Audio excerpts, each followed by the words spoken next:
What is the biggest Chinese belief? In Western mythology, fire was given by God. In Greek mythology, it was stolen by Prometheus.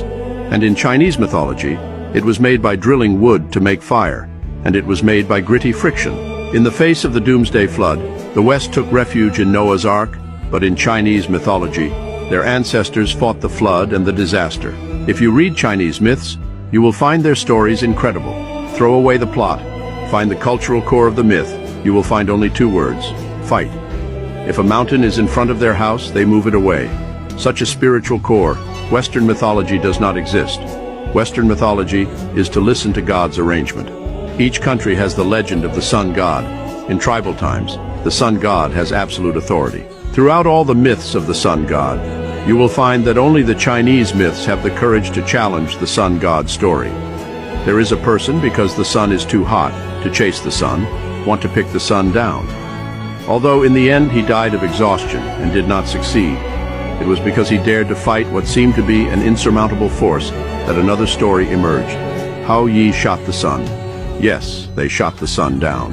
The Chinese ancestors used this story to tell their descendants that they could lose, but they could not give in. The Chinese people grew up listening to such fairy tales. The spirit of courage to fight had become genetic, and they did not realize it, but as strong as our ancestors. A girl drowned in the sea. He turned into a bird resurrection, want to fill the sea. This is the struggle. A man, because of the challenge of heaven and earth, was cut off the head, but he did not die, but continued to fight with an axe. This is also a struggle.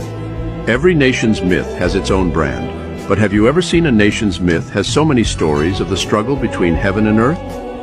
Every civilization was theistic in its early days, but the Chinese were the only ones that did not fear God. Heaven and earth are inhumane, to all things for the cud dog, said is to survive on their own, cannot rely on heaven. Chinese ancestors never put the hope of survival in the favor of God. As a result, many Westerners say that Chinese people have no faith. In fact, the courage to fight, not afraid of losing, not to be convinced, is the Chinese national spirit